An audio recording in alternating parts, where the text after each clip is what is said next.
This is Judge Joe Brown, and we're listening to We All Be News. News-free Dixie for the 21st century.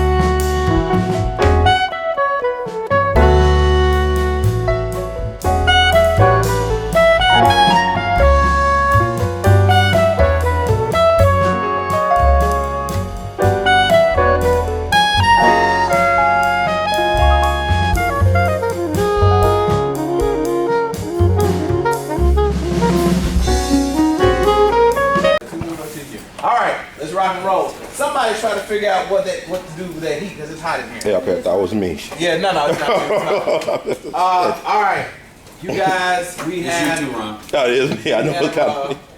We got to close the door because I actually have two of the most controversial black in Memphis. There's no doubt about it. I really shouldn't even have them here. I really shouldn't. First of all, I'm gonna give you. I'll pass this around. This is we're expecting another guest. This is about my guy Ron Hurd and Tammy Sawyer. I didn't put Earl's name down there because I know him so well.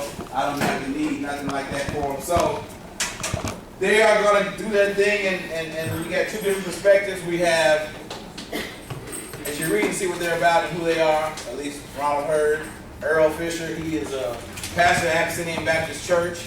He is a father of one son.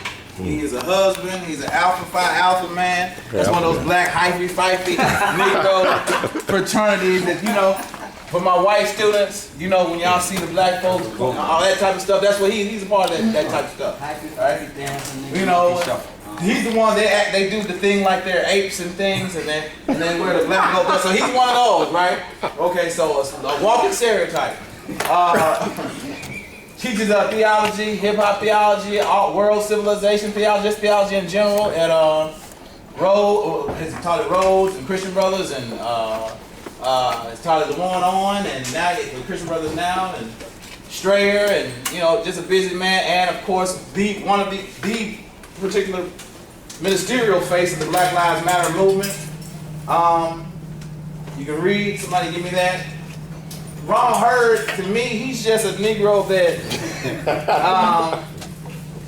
he's an all-around scholar, and I think his most influential, impactful thing that he does is the We All Be network, and what he has done as far as opening up minds is actually having a real, what we consider socio-political type of voice and speech and media, not on the airways, but not on the traditional airwaves, right? Yeah, online. I met him one time, and he asked me to come on the show. I think I've been on your show a couple times now. Yes, sir. As a starving artist myself, trying to promote books, and it's good to have that voice. He's had the likes of Judge Joe Brown and the great Dick Gregory. If you don't know who that is, you should know. Wouldn't be no Richard Pryors, no Eddie Murphys, no Chris Rocks at least. Wouldn't be none of that shit without Dick Gregory. So y'all know how it is, and so. Without further ado, like I said, hopefully y'all did what I asked you to do and come in prepared, and I'm not going to do anything. I'm going to be a part of the class just like you guys. They're not here to promote and to proselytize and sell you on nothing, but I think it's important. How can we have an African American lit class and not deal with the Black Lives Matter movement, and we're walking and living through history right today? Seriously. I joke a lot, but I wouldn't be doing my job, right?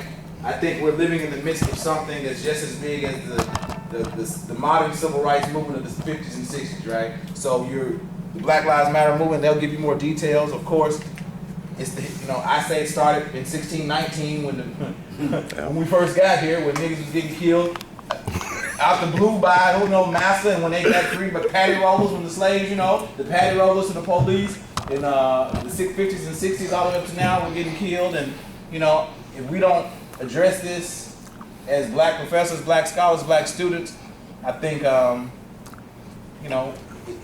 be in a world of trouble. And so I had to do it. It's not on the syllabus. It's not supposed to be getting done at all, but And like I said, these are some two dangerous Negroes here, man. Both of them. Like, you think, y'all know how I'm very bad, you know, I clown and curse and be controversial in class. They make me look like, y'all gonna see, I'm gonna sit down.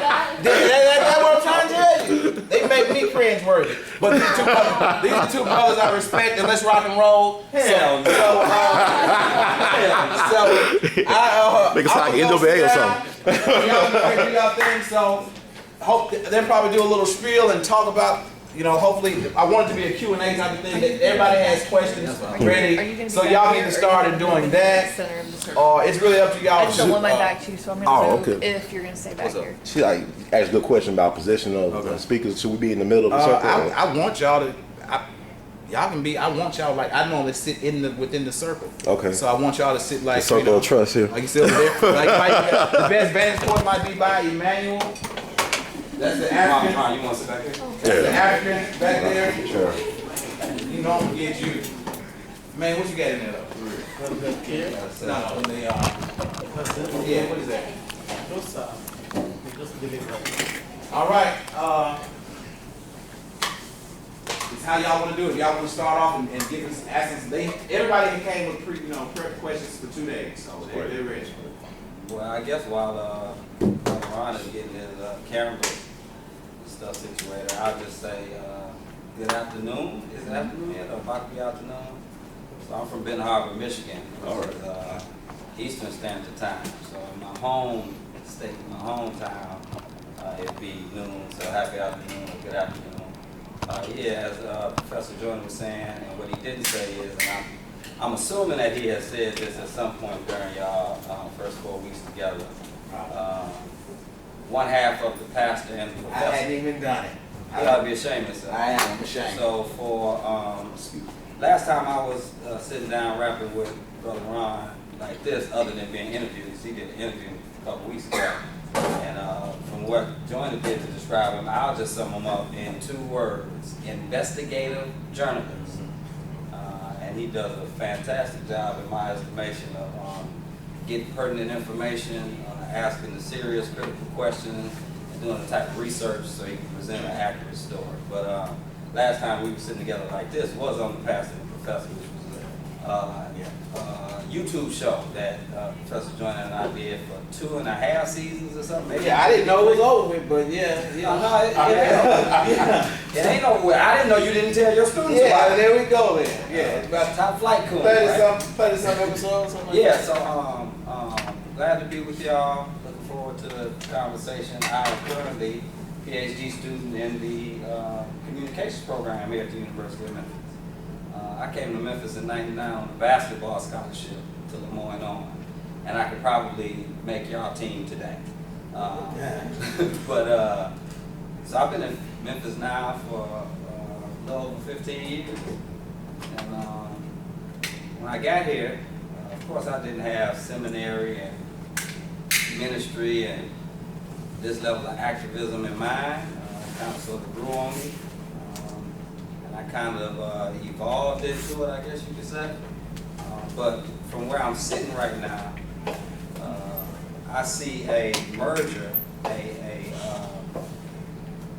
what Dr. King would call an inextricable bind between my faith, my scholarship, and my activism. So my commitment to the Black Lives Matter movement is rooted in a deep commitment to social justice, which is also rooted to a deep commitment to my Christian faith. And this particular type of Christian faith, I'm sure we'll have some sayings about this, because I don't want, when I say Christian faith, it to be interpreted as the all too common mainstream type of caricature of what Christian faith is. So I see those things as tied together. My faith, my scholarship, my activism, and I think Joyner is right to say that the Black Lives Matter movement right now is equivalent to what the civil rights movement was in the 50s and the 60s. Glad to be with y'all. I'm curious to learn from y'all too, and hear about what y'all think about what's going on with the movement, add any perspective I can. Because technically, in many ways, although Professor Jordan called me a face of the ministerial face of the movement here in Memphis, the movement does not belong to me. It does not belong to any one of us, but all of you have a part to play in it and are being impacted by one way or the other. When I teach hip-hop theology or roles, I usually start out because the majority of my students in the class would be white students. First thing I say is in first day of class, how many of y'all think y'all have been impacted directly or indirectly by hip-hop music? And not everybody raises their hands. And then I go down the list of all the ways in which hip-hop has, in some instances, infiltrated certain neighborhoods and communities, right, without permission from the elders or from the gatekeepers. And I think the Black Lives Matter movement is the same. The way this, matter of fact, I don't know how many of y'all know this by show of hands. Wednesday of this week, the White House had a meeting with the Black Lives Matter movement. Raise your hand if you knew that. Yeah, so two of, how many you say you got 35 or something like that? Yeah, about that. Yeah. So in ways in which a lot of you don't even understand or see, outside of what may be shown on certain media outlets or news outlets, or how it's shown, I think it's undeniable that the Black Lives Matter movement is impacting every sector of society today, so that includes you. So I'm curious to know what you think about it. Glad to be here with y'all, and I ain't saying that tongue in cheek. Glad to be back in the classroom with my homie. We've been doing this since we both hired Attn in the same semester. It would have been fall of 2008. Yeah. And so he's been in a bunch of my classes. I've been in a bunch of his classes. Schedules have been off because of my commitment to the PhD program and things happening with the church and stuff like that. But glad to be back with my dear brother. Glad to be with y'all and my brother-in-law. Well, Ronald, do you have anything to begin us with? Yeah, I really appreciate it. I'm really enjoying the energy and stuff I'm feeling here. Though it's kind of hot, I'm still enjoying the energy. I'm feeling the good vibes, the communal nature of this gathering. And I agree with Professor A.L.L. and Professor G. It's an honor to be among you all to share this information because knowledge is the currency of the universe. So the most powerful institutions in the world are not ran on money or money currency, it's ran on information. Central Intelligence Agency is ran on information. Federal Reserve, information. Stock market exchange, information. Libraries, information. J. Edgar Hoover was not a lawman when he began the FBI. He was a librarian. He was working at the Library of Congress when he was a student at George Washington University. He understood the power of information to get what he wanted. And right now, we are in the information age. And Chuck D, another hip-hop elder, not even Public Enemy, they took their story. But anyway, he said that the most valuable real estate in the 21st century is between your ears. Control your mind. Brother Malcolm X told us 50 years ago, one of his greatest contributions was the fact that he told us that the media is the most powerful entity on the planet because it controls and influences the minds of the masses. Most of what you think is news is really propaganda. Less than 1% of what's going on in the world is being actually reported. But what is being reported is manipulated by the powers that be for whatever reason. Now we talk about Black Lives Matter. And in this system, Black lives don't matter unless white lives control them. Right. When I mean white people, I'm not talking about white people in this room, I'm talking white folks. There's only a small group of people in the world that are actually white. What I mean by white is a philosophy. Like Brother Dick Gregory told me, if you got enough trillions of dollars in the bank, you ain't white. If you ain't setting policy, you ain't white. So you think you white, but you're not white. But everybody like to get a wake-up call by the end of this month. And that's another story. But the reason why I say all this is because research is so important because Brother Malcolm told us, go online. A lot of Malcolm X's most important work, Dr. King's important work is online. Their speeches have been recorded. That's why I think it's important that we're documenting this setting right here because you get it from the horse's mouth. You don't have to go by what so-so said, Dr. King said this, or Brother Malcolm said that. You can listen to what they said, last speech, one of their first speeches. But Brother Malcolm X talked about the farce on Washington, when he called the march on Washington. Now, he was there as an observer, but he talked about, in his speech, Message to the Grassroots, he talked about the genesis of the quote-unquote march on Washington, how it was controlled by the Kennedy administration and white money interests, how they picked or selected the leaders to lead the march. But the thing about it is, what we don't understand, even the Black Lives Matter movement, it was a couple of articles that came out several months ago. They're talking about this guy named George Soros. How many people have heard of George Soros? All right, I need to research who this guy is because he's a multi-billionaire guy. He's a quote-unquote liberal multi-billionaire. He's one that created Change.org, I believe, and some other things. But he put about $40 million into the Black Lives Matter movement last year. They say like $33 to $40 million sending activists to Ferguson, funding nonprofit organizations. Like this is not anything new because I said in the movement, the civil rights movement was financed by big money. You know, back in the 60s and 50s and whatnot. But whoever writes your paycheck controls your agenda. They control your message. So whoever signs your paycheck, they control you. So it's very careful. You know, research Ford Foundation. The Ford Foundation put a lot of money into the movement. Matter of fact, there's a book called The Makings of Black Revolutionaries by James Foreman, one of the great unsung heroes of the civil rights movement, one of the pioneers in the Selma struggle. He talked about how it was a secret meeting up in New York City where these powers that be met and said, who's going to fund? Are we going to fund SNCC? Are we going to keep CORE? He said that they voted to keep CORE. Y'all know CORE, Congress of Racial Equality. Congress of Racial Equality. Freedom Song. Yeah, Congress of Racial Equality, excuse me. They picked to fund CORE over SNCC, the Student Nonviolent Coordinating Committee. That was a meeting. They said, we're going to fund CORE over SNCC because SNCC became too radical. They kicked out a lot of the student activists out of the organization.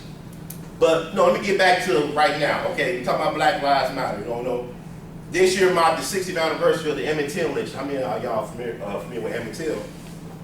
Right, you know, it ain't that far away from Memphis, right? The Brown grocery store is still standing. And you know, I remember when Mike Brown got killed last year, people started comparing to Emmett Till, and a lot of folks say he ain't like Emmett Till. Yes, he is like Emmett Till. You wanna know why? Because after they killed him physically, their character assassinated him. They did the same thing to Emmett Till 60 years ago, when Roy Bryant and his brother J.W. Mallon was on trial. Senator James Easton, a vicious cracker, powerful senator from Mississippi, he leaked private files to the media that talked about Emmett Till's father. The only way that Emmett Till could identify her son's body was by a ring with LT on it. That was his father's ring. Emmett Till's father was in World War II. He was killed over in Italy. He allegedly murdered and raped some white women. He murdered one white woman, allegedly raped two others. That's what they said. So he got hanged on July 2nd, 1945 by the United States government, by the Army. And Mammy Till and the family tried for 10 years to find out what happened to Louis Till. And they never got anything from the government. Then all of a sudden her son get killed in Mississippi, and the killers are on trial. And the senator from Mississippi, one of the most powerful men in Congress, leaked the information to the press and said, if the father is a murderer and rapist, then the fruit don't fall too far from the tree. So this is what they do. They still do this to this day. Whether you be you look at Trayvon Martin, he smoked a little weed. A lot of things white people get away with, black folks can't get away with. So y'all people trying to say we innocent. They don't give a damn about you innocent when the system is guilty. The whole damn system is guilty. So they don't care about your innocence. You better be like Tom Brady. Yeah, I cheated, but you better give me some justice. Yeah. You understand? So even when Professor Earl, I'm gonna shut up. Professor Earl, this is the 60th anniversary of the march on, not march, shit, 60th, 55th and shit. The 60th anniversary of Montgomery bus boycott. That's probably one of the greatest events of all time. That's more important than anything that happened during the civil rights movement, in my opinion. Because you had, for 381 straight days, you had 381 straight days of black unity and black solidarity. And an economic boycott. Economic boycott. It was economic. See, we keep on missing the point. We keep on talking about, Black Lives Matter. No, your black dollars matter to white supremacy in the system that we live in. So they had that bus boycott for 381 straight days. And what also they don't tell you is the fact that it was a known fact that bus drivers and police officers down in Montgomery were raping black women. It's a known fact. There's a thing about Reese Taylor. She was a sister who was coming home. She was outside of Montgomery. She was coming home September 3rd, 1944 from church with her friend and her friend's son. And she was gang raped by 6 white men. After church, she was gang raped by 6 white men. They found out who the white men were because they all confessed. They went to court but never got any justice for the sister. It wasn't until like 2009 or 2011 when the state of Alabama issued an apology to the sister. That happened in 1944, and this is 2011, and she's almost 100 years old, right?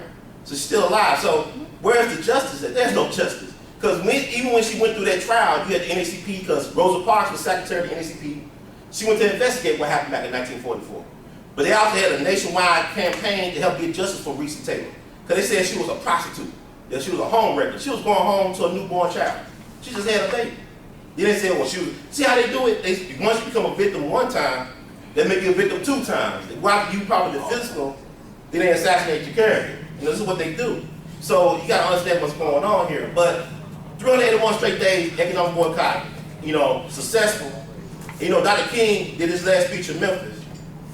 And people always focus when Dr. King talk about, it's not true, but white supremacy make you think he was talking about mountaintop.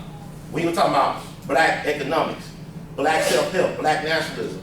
The March of Washington wasn't about, I have a dream, it's I have a nightmare, and my check bounced.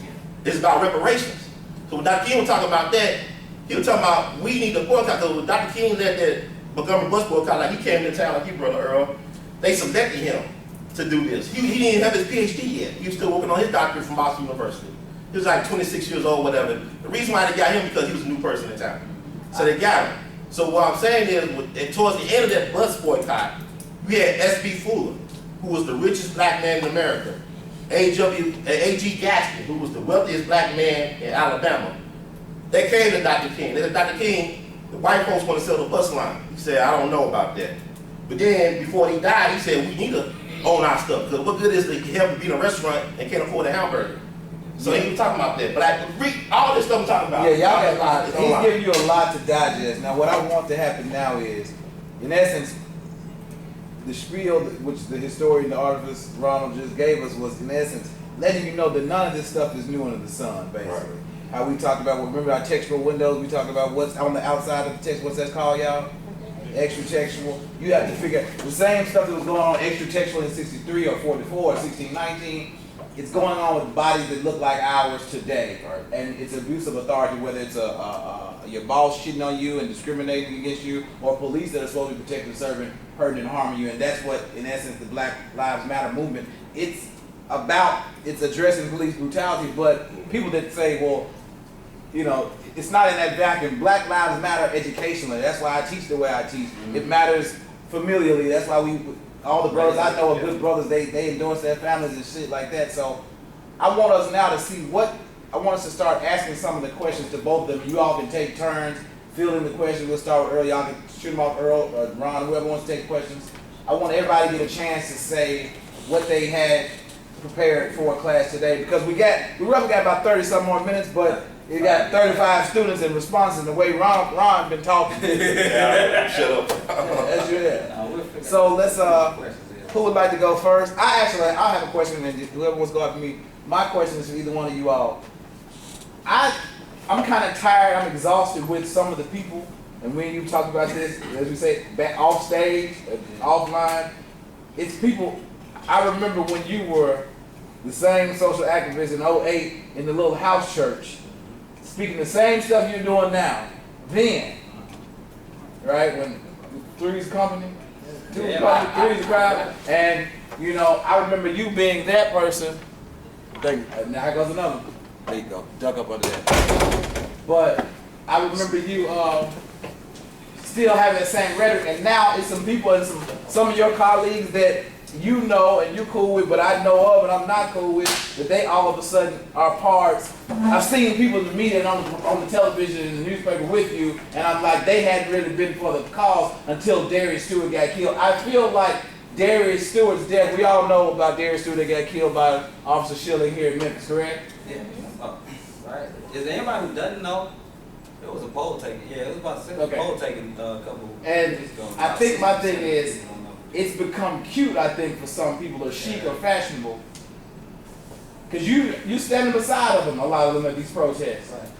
It's fashionable to say, I'm out at these marches. And I'm thinking, how do you feel knowing that you were doing it before the cameras was coming, before was any names attached, any publicity attached, any Channel 5 was just, like we was on the phone, yesterday we was on the phone, tell you how big time the nigga is. We're on the phone yesterday and he says, gee, I gotta call you back. I think somebody's like, man, Channel 5 had called and asked me about something, and I'm thinking, but people are trying to see, everybody wants to be in the predicament, the voice, so to speak, or that you might be in, but they haven't been doing this social justice fight when it wasn't popular to do it. So I'm asking is, do you think it's chic?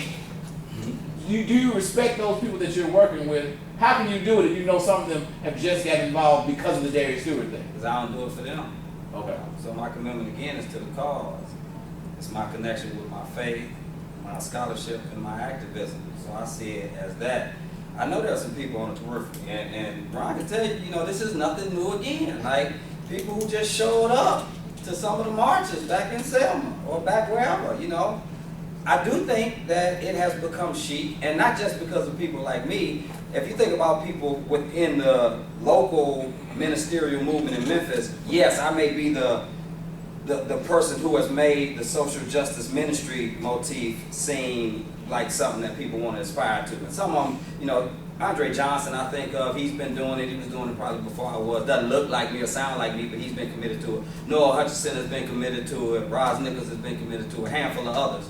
But I think part of what it has shown me is the amount of influence that we've been able to build over the past few years, just trying to speak the truth. You know, so on the one hand, you have a critique from, you know, people within the grassroots group talking about these people ain't doing such and such and such and such, right? And that's legit. But on the other hand, you have to also push back on the grassroots who say, well, the church ain't such and such.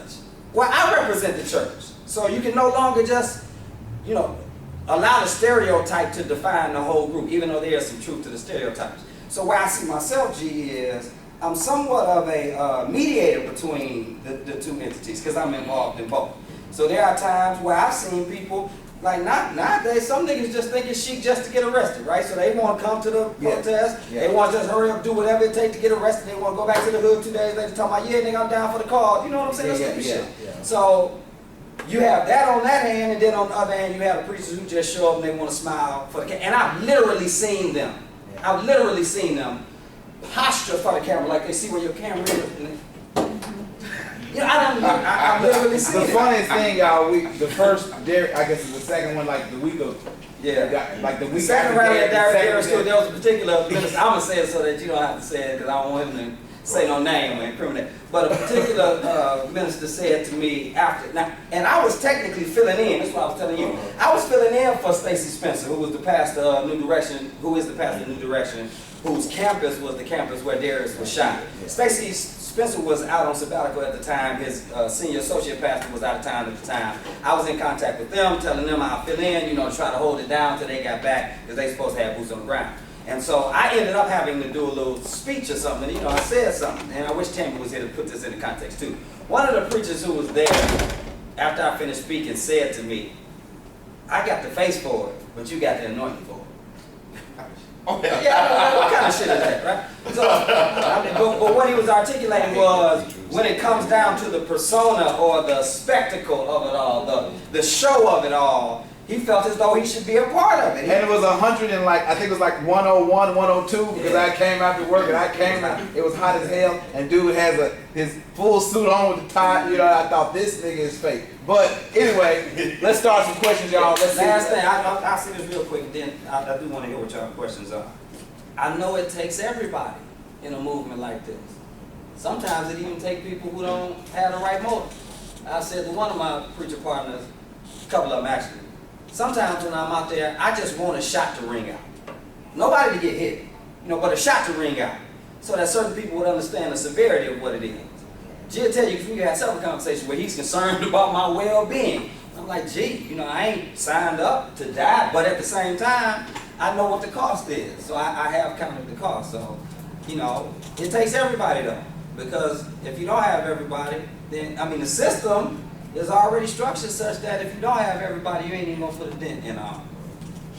Can I ask a question real quick? You had mentioned when you first introduced yourself about your faith and how it wasn't the mainstream.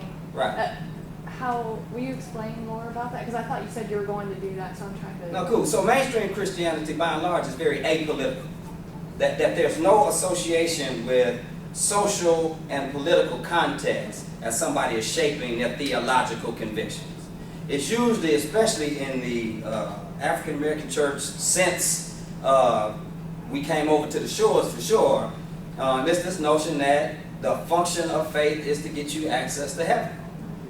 But that's not the way I read Jesus and the Jesus movement. Jesus, who was a black northeastern African, who was living in an area that was occupied by a white Roman government. And he was protesting against the government. And the government ultimately killed him. You can read Aubrey Hendricks, The Politics of Jesus, if you get a chance. And that'll shed some light onto that. So my stance is simply this. And this is not the mainstream. You won't hear this on TBN. You won't hear this on the Word Network. You won't hear this on most 95.7 by and large. Now some of them starting to ask me questions to get my perspective. But I say if your spirituality and your theology does not take into account social and political reality, your theology is irrelevant. Don't nobody care. Don't nobody care. Tupac said it this way. This is why I don't preach this hell doctrine, right? Not only is it biblically inaccurate, and y'all can take a class and discuss that. Tupac said we probably in hell already. Our dumb ass is not knowing. Everybody kissing ass to go to heaven ain't going. Put my soul on it. I'm fighting devil niggas daily, plus the media be crucifying Brother Severely.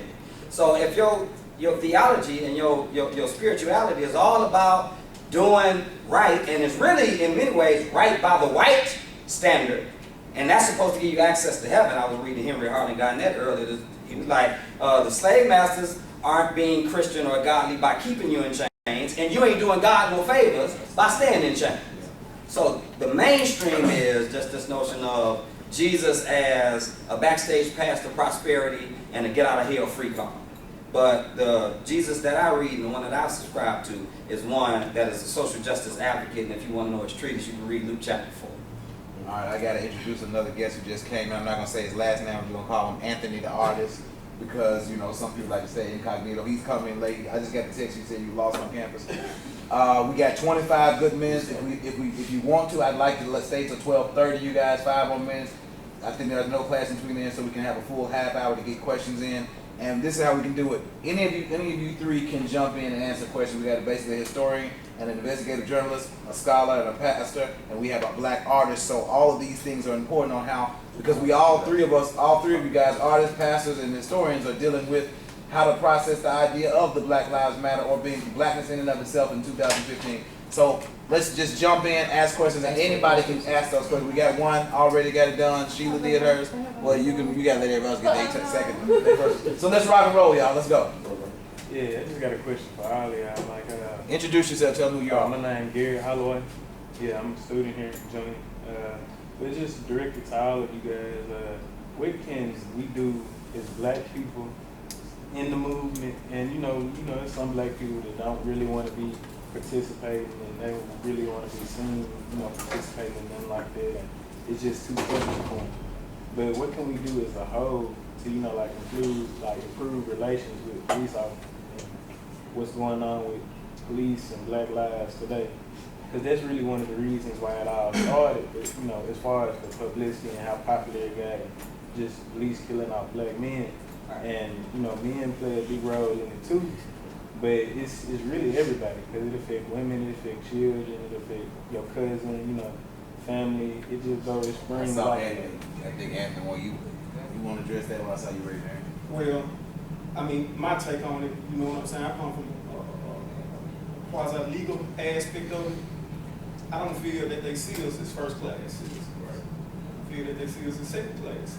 Because you got to look back, you know what I'm saying? Whether you're looking at religious doctrines, I understand where he's coming from, but I agree and then I disagree at the same time. Because when you look back at theological doctrines like the Interpreter Divina or the Christian Black Hole, all those were mainly put in place to subjugate that. When the Constitution was constructed, and put it the 3/5 Amendment, or the 3/5 clause. Yeah. And then they said they got rid of it, and the 13th Amendment got rid of slavery, but at the same time it reinstituted slavery because it got rid of physical slavery, but at the same time it instituted commercial slavery. Whereas, institutions like CCA in Nashville, they make billions off incarcerating people that look like you. I used to work for CCA. Yeah. So at the same time, I come from a totally different angle. I feel like, it's just a constant battle, going through the system. looking for approval and things of that nature.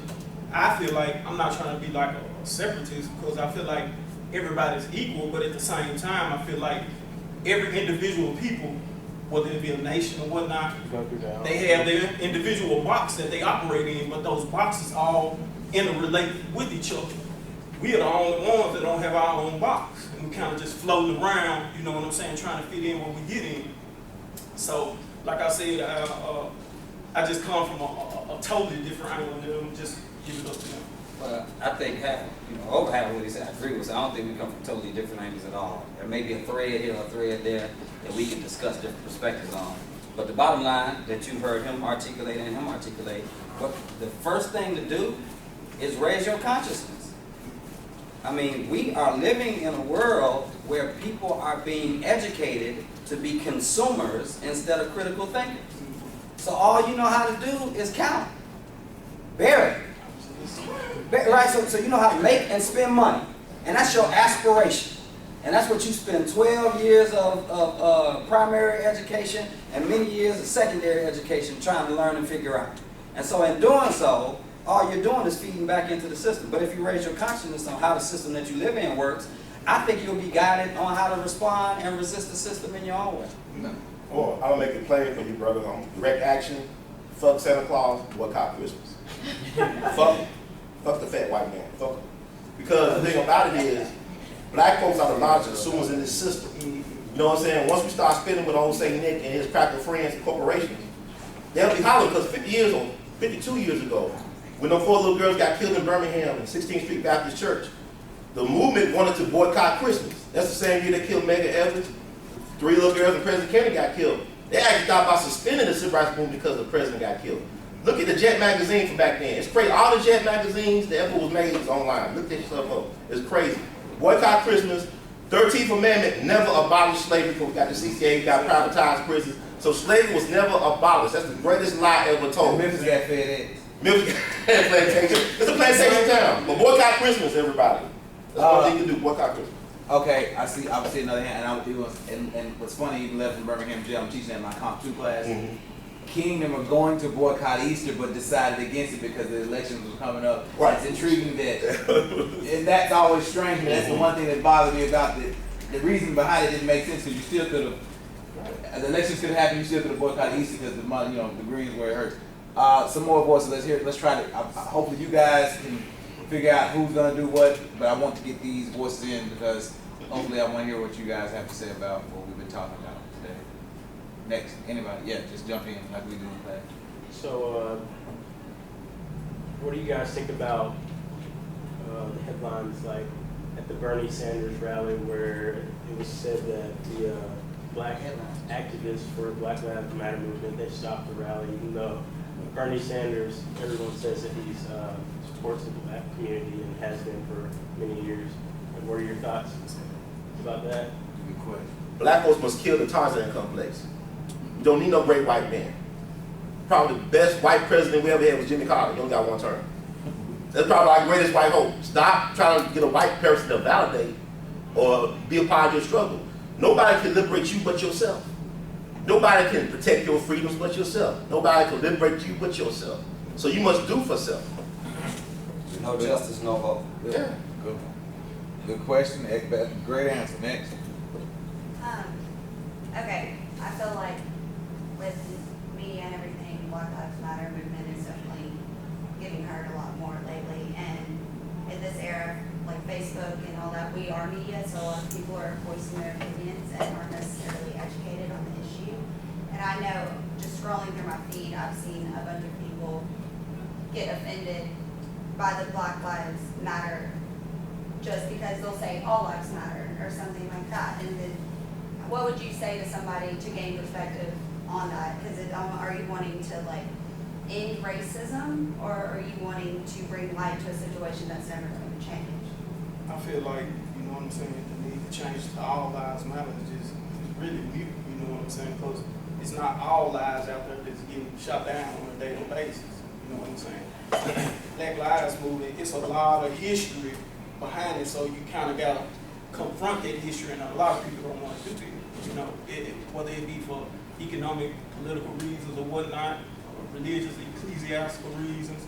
I just feel like they don't want to tackle it. So it's kind of like, you know how you'll see the memes on Facebook where 9/11, I always remember, then someone will have like some slaves, or I don't want to call them slaves, black people hanging, Enslaved. you know, enslaved black people hanging from a tree, and they'll say, never forget at the same time. Because they want you to forget our history, but at the same time, remember everything that they got to do, you know, with their history. So, I mean, like, I seriously enjoy this class so much because I enjoy, like, You get the best fucking teacher on campus. Yeah. That's why. I enjoy getting your perspective, and I can say, just for y'all, a little bit of maybe your perspective, just as a white student, you know, we talk about stereotypes in class that you see, you know, or that blacks have, but sometimes I feel like when you're like, oh, they see us as second class, or da-da-da-da, like, do you think that it's just, like, I feel like we are kind of put into a stereotype too, and it's not we all exist in the system. There are even some of us who see ourselves as second class citizens. Yeah. There's some of us who will articulate those character assassination tropes that you heard Brother Ron talking about. So I tried to do, and I'm, you know, getting some fatigue of trying to always raise the consciousness of, you know, people who are so indoctrinated with white supremacy that they don't even know their colors. Here's an exercise I've tried before. Raise your hand in here if you like fruit. I like watermelon. Why didn't nobody say all fruit matters? So it's okay for me to articulate an affinity for a particular type of fruit, but it's not okay for me to articulate publicly a particular affinity for my type of people. So you know, I think when you hear that pushback, the All Lives Matter trope, and we've seen it from very influential personalities in Memphis, some of which have been elected to office by black people who have felt compelled to respond to the Black Lives Matter movement with this All Lives Matter trope to, in essence, deflate the notion of black pride and dignity. So, I mean, good luck with it, and I think, and I'm saying this tongue-in-cheek, if y'all knew me, y'all would know me and what I'm about to say. The best thing you can do is get your cousins. Them motherfuckers crazy. just like you were just saying, you know, with the aspect of Black Lives Matter, people like to throw in these little jabs here and there, saying that you guys need to respect yourself, things of that nature. But it's almost like a woman getting raped or something, you know what I'm saying, to that nature, and be like, well, you know, and generalizing the whole situation. No, she should have dressed like that. Exactly. So, but the last question though, are y'all your main goal is to end racism, or are you just trying to bring light to initiatives that use everything? Man, I mean, black folks' pain is white folks' entertainment. I mean, think about it, I can't solve white supremacy. I can't end racism because that's white folks' problems. They don't have nothing to do with me. White folks created white supremacy for genetic survival. Right now, you got more white folks dying than reproducing. So I guess I can understand why white folks as a whole will act like that. But also, white folks must admit that blackness is an inconvenience for them. And all white people are racist. Every single last white person is a racist in a system of white supremacy because you benefit from the misery and exploitation of black folks. This is not about white guilt. Because even affirmative action, the group that benefited mostly from affirmative action were white women. And who they got to get the lawsuits going to end affirmative action? White women. Okay, so every white person is a racist. There's some good racists, there's some bad racists, there's some good cops, there's bad cops, okay? But the thing about it is, until white folks say enough is enough, we must end white supremacy and white privilege and racism, then all white people are racist, and ain't shit I can do about it as a black person. But build my own paradigm. And then after you've been taught so many different notions that black people are stupid, black people are lazy, black people don't do anything. But you're talking about the same people that created mathematics or brought architecture to the table, they brought the Renaissance to the table, they brought all these different aspects, but they don't teach any of it. But how can you teach that and then simultaneously tell people that these people are inferior? I've got a question. Go to YouTube and do post-traumatic slave syndrome. My name is Emmanuel Bath, and originally I'm from Africa. But I believe in the philosophy of Dr. King when he said, for we are tied in a network of mutuality. So whatever affects one affects us all indirectly. So, and I think that, as you also said that we somewhere, I read freedom of speech, and somewhere I read freedom of assembly, and somewhere I read freedom of the press. So I think the media is the only business in America which is protected in the Constitution. That's why they can do whatsoever they want to do. But that being said, he also said that for the greatness of America is the right to protect far rights.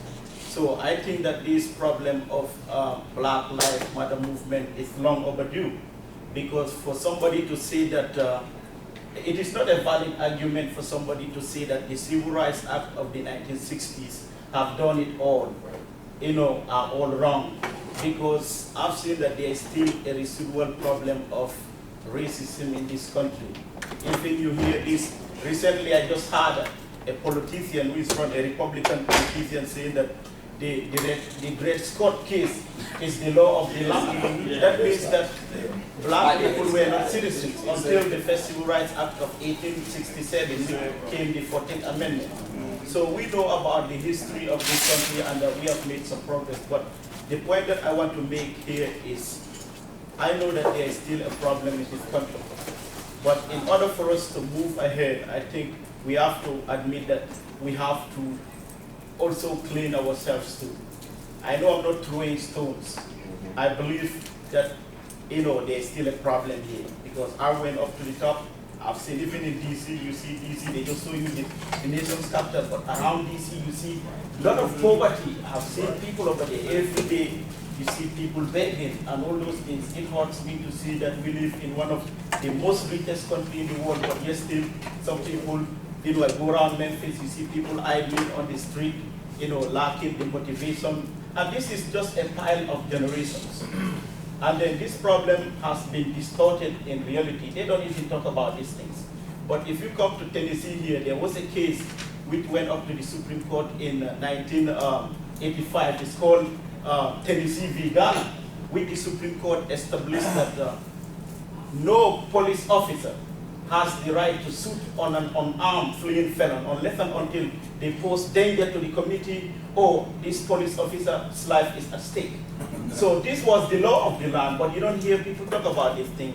You hear about the killing of Trayvon Martin in Florida. You hear about the killing of Michael Brown in Ferguson, Missouri. You hear about the killing of Darius Stewart here in Memphis here. And you go to Cleveland, Ohio too, and you go to South Carolina.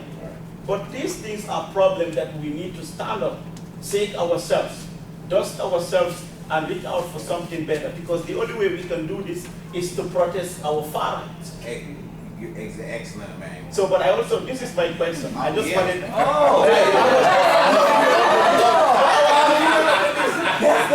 Yeah, this is my question here. That's why I brought it. This is my question here. Is the Black Lives Matter movement protesting about our civil rights or protesting about our civil wrongs? Both. Next question. Yeah. Go ahead. Okay. And I'll come back and elaborate on it in another class period. Okay, my question is, what are you all doing within the black community? Like, it's a lot of black on black crime. So what do you have to say to those who are committing those? And my other question was, do you think, like, the cops killing the black kids will ever end? Because I feel like it won't ever end. So I'm going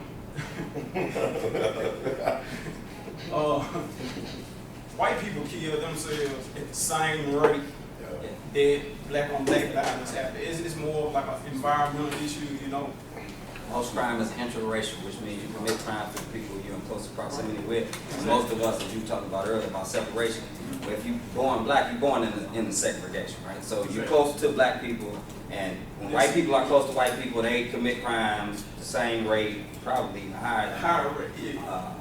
The only thing is, the media is like this. It's gonna report all of them over here. It's gonna inundate you with all the stories, but over here, you only go hear a small, minuscule amount. You know what I'm saying? So, with that being said, your mind is trained to look at well, black people going crazy. You know, doing crazy. This and that. And I'm gonna jump in, and even though I'm gonna jump in with that, try to conclude with where you're going. And we live in Memphis. We live in Memphis, Baltimore, Chicago, the top 15 cities. In essence, they're urban. You know, they say what almost 89–90% of the country lives in urban areas. And these top 15 cities, you're Memphis, you're Baltimore. These are black cities. So you're supposed to see more blacks on TV killing black folks because it's 65–67% black.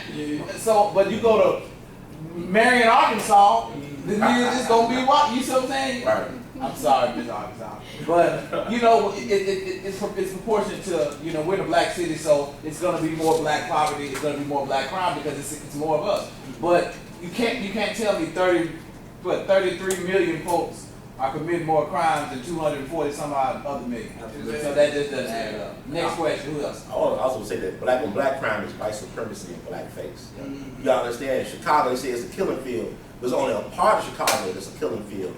And it's the system that create these contradictions and the media that influence your mind to think so. I hate to bring gender up in, but if, I ain't gonna bring gender, if a young person is raped at a very young age, molested, and then as they get older, they are found to be sexually promiscuous, do you blame them for their own behavior?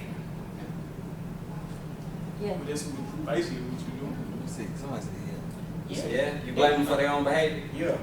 So you know that even though something traumatic happened to them when they were a child, that was beyond their, it was against their will and beyond the scope of their control, the actions that are a byproduct of that instance, you still say it's that particular person's fault.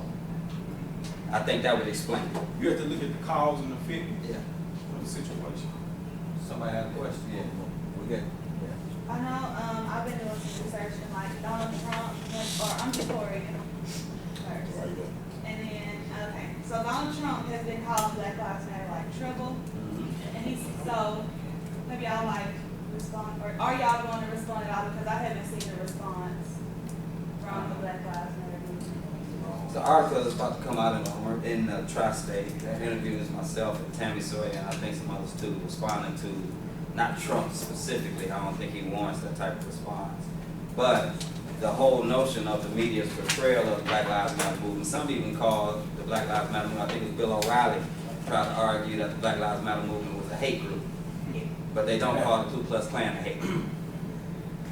So, Christian social. Right, so, you know, all of this is going back to what I think all of us are trying to articulate. We're conditioned to try to interrogate a symptom without interrogating a system that causes the symptoms. So the way in which white folks, or even some blacks, look at the Black Lives Matter movement is symptomatic of white supremacy.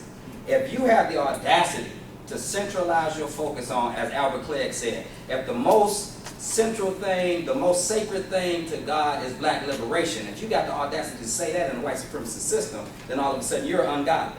So if you have the audacity to say Black Lives Matter in a system that legislatively and materialistically devalues the life of black people, all of a sudden it's not anything wrong with the system, it's something wrong with you. Also, I would say research really helped Donald Trump is. This guy filed for bankruptcy four times.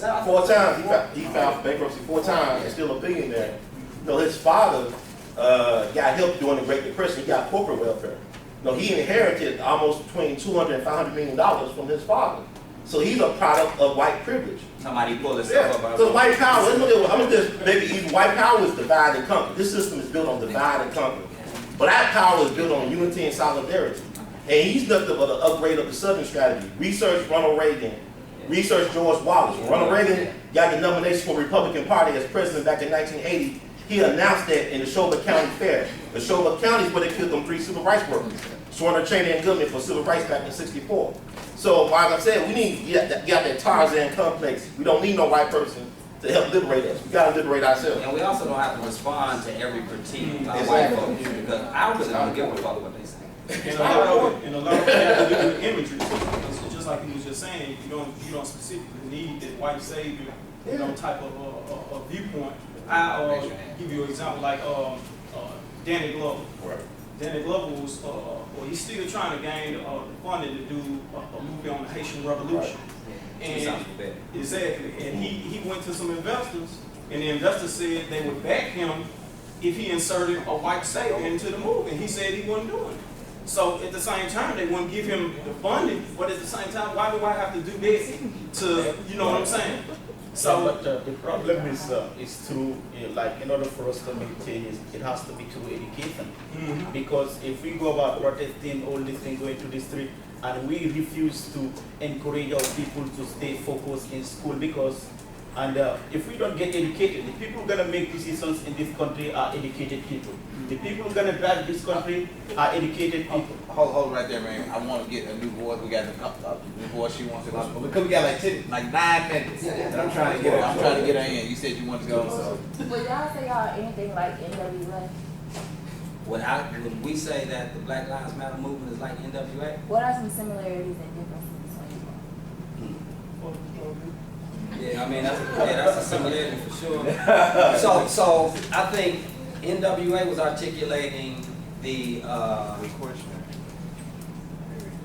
impropriety of the criminal justice system well before stop and frisk was labeled stop and frisk. I mean, they were telling us, we weren't listening. We were talking about they won't pull their pants up. They use too much vulgarity. But they were articulating their experiences. And they were co-opted by Jerry Heller. I mean, the biopic articulates that. And none of us are beyond being manipulated. So even as we think about education, sometimes it's not that we aren't educated, it's that we're being educated by people who don't have our best interest at heart.